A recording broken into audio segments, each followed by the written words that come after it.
You're a royal physician in the Palace of Madrid, and the year is 1834. The king is dead, but your work isn't finished. You've been summoned to the private chambers of the late Ferdinand VII for a task so strange, so grotesque, that you briefly question your own sanity. The Queen Regent, Maria Cristina, stands before you. Her eyes are red from crying, but her voice is steady when she explains what she wants: the preservation of the king's body, or rather, a very specific part of it. Your hands tremble as you approach the bed. Even in death, the man who terrorized Spain for 2 decades seems to mock you. His face is pale, waxy, almost peaceful. A liar's peace, a tyrant's calm. But it's not his face that holds your attention. It's what lies beneath the silk sheets. Not his crown, not his scepter, but the one thing that defined his reign as much as any decree, any execution, any betrayal: a monstrous anatomical deformity. The private curse that shaped a public catastrophe. Tonight, you're not just preserving flesh. You're embalming a metaphor for an entire kingdom. Before we descend into this story of humiliation, paranoia, and cruelty, if you enjoy learning about the hidden, uncomfortable corners of history, the parts that never make it into school books, consider liking this video, subscribing, and telling me in the comments where you're listening from. Because somehow, across time and distance, we're sharing the same candlelight over the same disturbing story. Now, let's go back to the beginning. To understand Ferdinand VII, you have to understand one thing first. He wasn't cursed by witches. He wasn't punished by God. He was the result of centuries of royal inbreeding. The Spanish Habsburgs and later the Bourbons spent generations marrying cousin to cousin, uncle to niece, narrowing their family tree into a twisted, suffocating knot. The portraits stayed beautiful. The bloodlines did not. The consequences showed up in all the places a family portrait can't hide: weak bodies, unstable minds, and strange, sometimes grotesque, physical deformities. Ferdinand was born at El Escorial Palace on October 14, 1784, to King Charles IV and Maria Luisa of Parma, themselves first cousins. The genetic lottery had been rigged from the start, and Ferdinand would pay the price in the most intimate way possible. As he grew from boy to adolescent, it became clear that nature had played a particularly cruel joke on the future King of Spain. His sexual anatomy developed in a way that defied medical understanding. It was abnormally large, distorted, and misshapen, so extreme that court physicians secretly recorded it, and servants whispered about it in the corridors. For modern ears, this might sound like crude gossip. For Ferdinand, it was a catastrophe. In an era shaped by classical ideals, where a small, proportionate, controlled body was considered noble and refined, Ferdinand's abnormality marked him not as virile, but as monstrous. The thing that many men today might brag about became for him a source of crushing shame. He was a prince who could not undress without fear, a future king whose own body felt like a betrayal. His childhood didn't help. His father, Charles IV, was weak-willed, more interested in hunting than governing.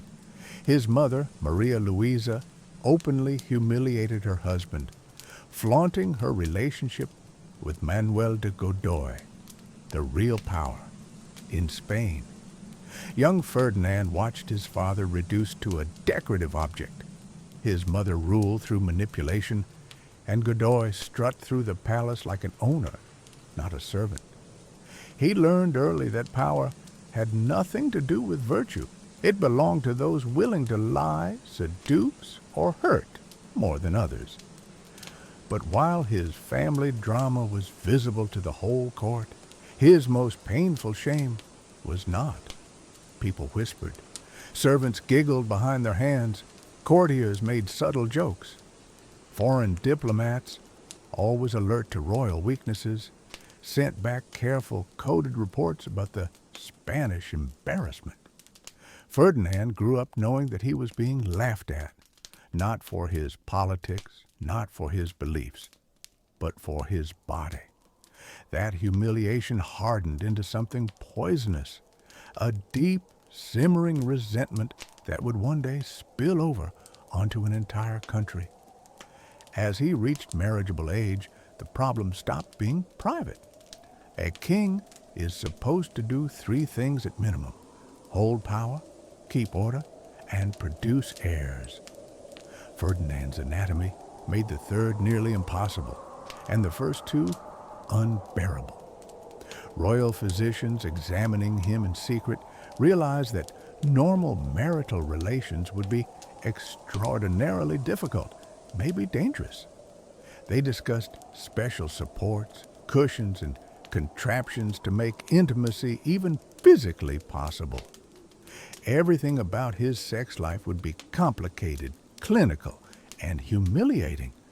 Physically, it hurt. Psychologically, it crushed him.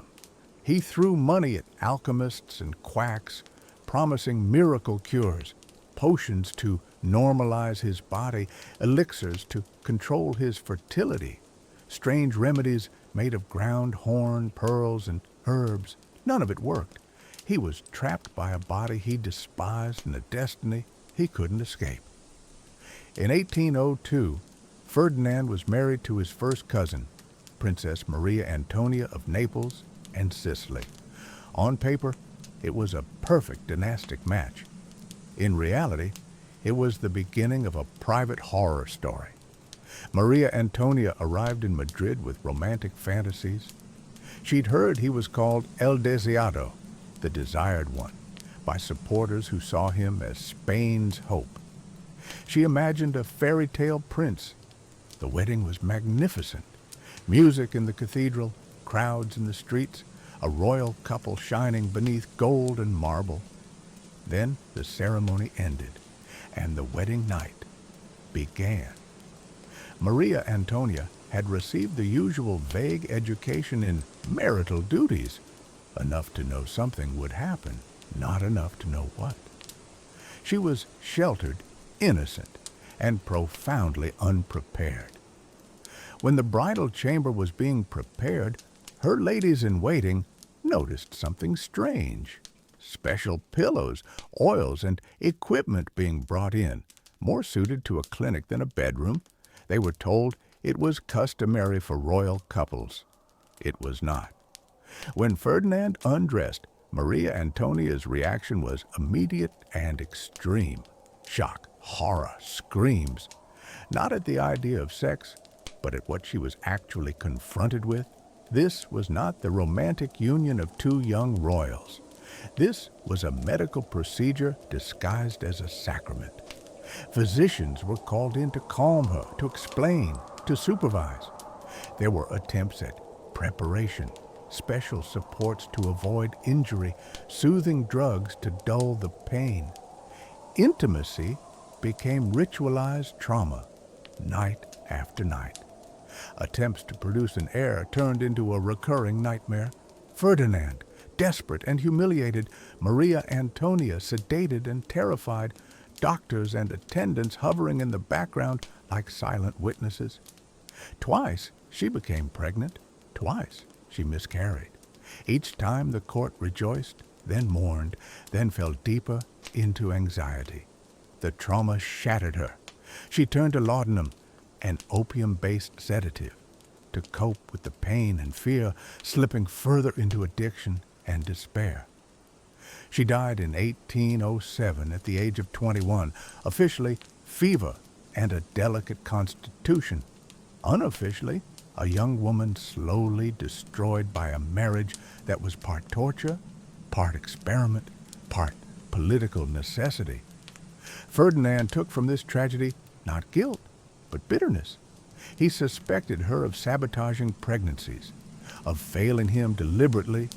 In his mind, the problem was never his body, his expectations, or his cruelty. It was always someone else's fault. That pattern, hurt others, blame others, betray others, would define his reign. Even before he became king, Ferdinand was already practicing betrayal as an art form. In 1807, he took part in a conspiracy at El Escorial to overthrow his own father with Napoleon's help. When the plot was discovered, he didn't stand by his allies. He confessed. He named names. He begged for forgiveness. His co-conspirators faced prison and exile. Ferdinand walked away, his record stained, but his neck intact. The message was clear. This was a man who would use people, then discard them the moment it suited him. When Napoleon invaded in 1808, Ferdinand briefly became king, then quickly became a prisoner. He spent 6 years in French custody, officially an honored guest, in reality, a captive. French doctors, less bound by Spanish court etiquette, examined him with scientific curiosity. They saw what the Spanish doctors had seen, an extreme deforming condition that made normal sexual function almost impossible. While Spanish patriots bled and died in the Peninsular War, shouting his name as a symbol of resistance, Ferdinand's main concern was still his own body, his own shame, his own succession. In 1814, he returned to Spain as El Deseado, the desired one. Welcomed as a savior, crowds wept, people kissed the ground beneath his carriage, priests rang bells and declared his return a miracle. For many Spaniards, he represented the end of French occupation and the return of tradition, faith, and stability. Instead, they got a vengeful, paranoid, damaged man whose personal demons were about to swallow an entire kingdom. He abolished the liberal Constitution of 1812, restored absolute monarchy, brought back the Inquisition, and launched a wave of purges against anyone he saw as disloyal. Liberals, reformers, writers, officers, priests. Spain had fought a brutal war to get its king back. Now that they had him, he turned his own country into a prison, and his private obsessions continued to drive his public choices. His second marriage was to Maria Isabel of Portugal. She was young, hopeful, and, like his first wife, hopelessly unprepared for what awaited her. Despite elaborate preparations, devices, and medical supervision, their wedding night was another disaster. Maria Isabel emerged from it not as a queen beginning a new life, but as a traumatized woman. Witnesses later wrote that she developed a stutter, flinched when Ferdinand entered a room, woke from nightmares, screaming about the monster in her bed. Ferdinand took her fear as an insult, an act of defiance. His paranoia spiraled. He became convinced she was mocking him, conspiring against him, spreading rumors. Her letters were opened, her room searched, her ladies-in-waiting interrogated. She grew thinner, paler, more fragile. Within 2 years, she was dead. Again, the official causes were respectable words: illness, exhaustion.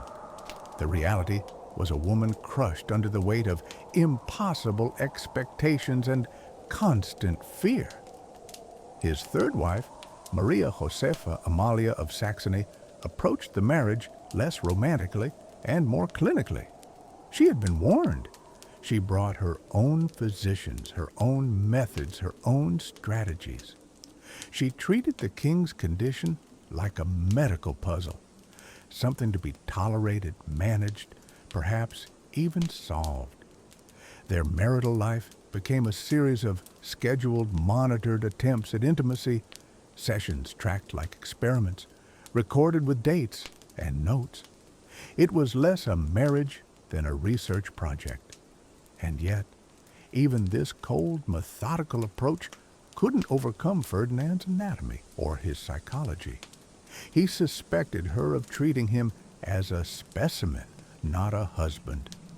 He feared she was secretly reporting on him to foreign courts. The one time she did become pregnant, the child, a daughter, died shortly after birth. Maria Josefa, physically and emotionally shattered, followed soon after. 3 wives, 3 funerals, no surviving heirs. Each death made him more unstable. Each failure deepened his obsession with succession, his need to prove himself as a man and a king. All the while, Spain was collapsing. Colonies in the Americas fought and won independence, the economy crumbled, banditry spread, and foreign powers mocked a once mighty empire now ruled by a man consumed by private nightmares. His 4th and final marriage was to Maria Cristina of Naples. By then, Ferdinand was older, sicker, and even more paranoid. Maria Cristina brought with her something the others had not, a talent for survival and politics. She understood that she was marrying not just a man, but a storm. Shortly after their marriage, a daughter was born, Isabella. Officially, she was his. Unofficially, whispers spread across Europe that the timings didn't quite add up, that the true father might be someone else. Ferdinand chose to believe, or pretend to believe, that Isabella was his child. She was, after all, his ticket to dynastic survival. Spain needed an heir. He needed a legacy.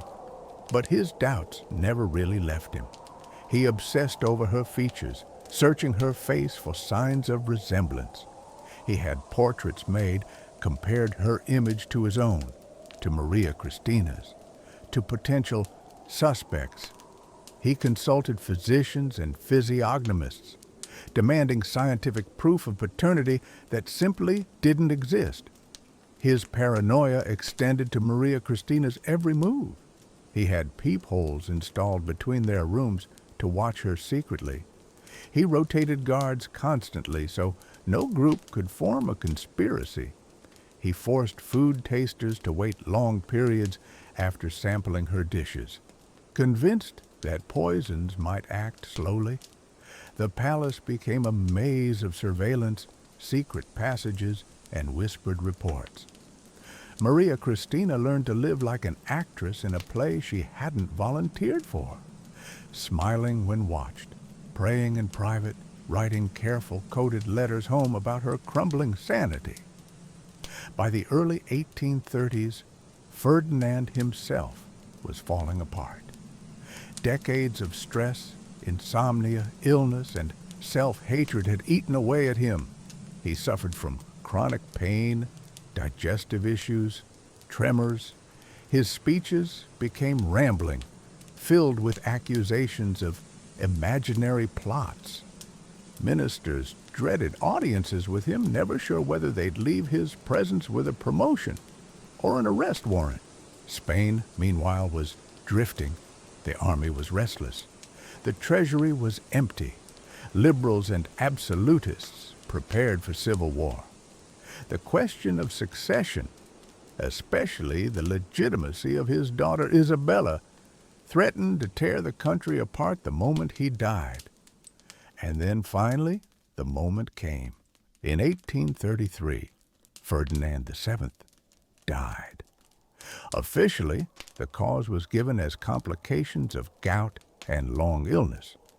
Unofficially, his physicians knew what had really killed him: a lifetime of physical deformity, sexual frustration, addiction to control, and terror of humiliation.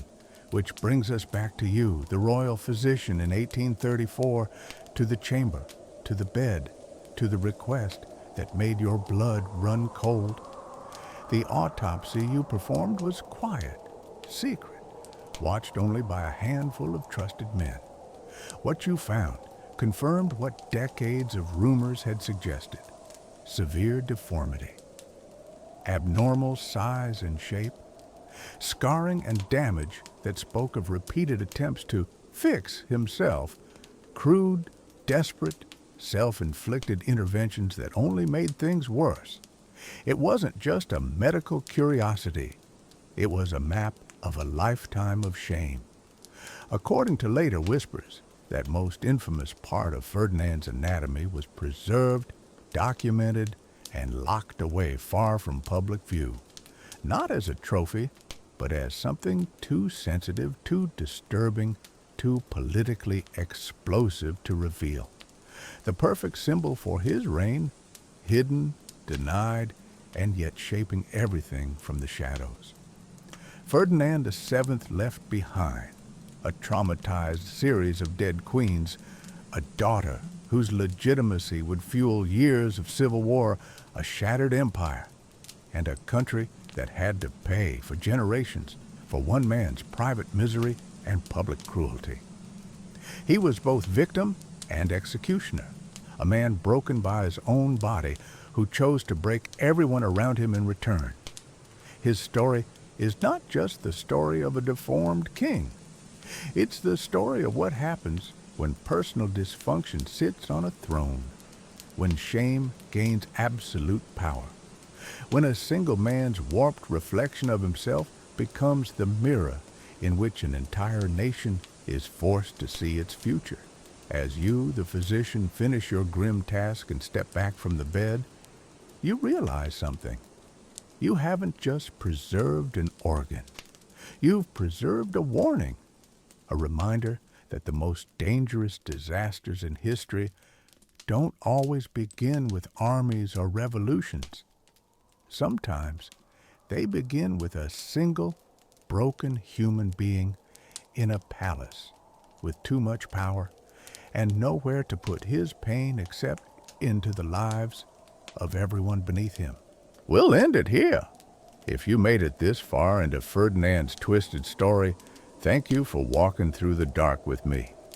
If you enjoyed this episode of Dark History Archives, don't forget to leave a like and subscribe so you don't miss the next descent into the shadows of the past. Now I want to hear from you. What do you think about Ferdinand VII?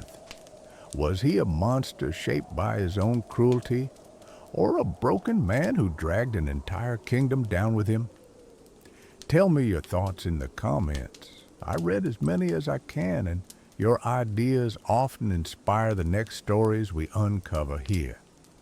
Until next time, sleep well, and remember, some parts of history were never meant to see the light.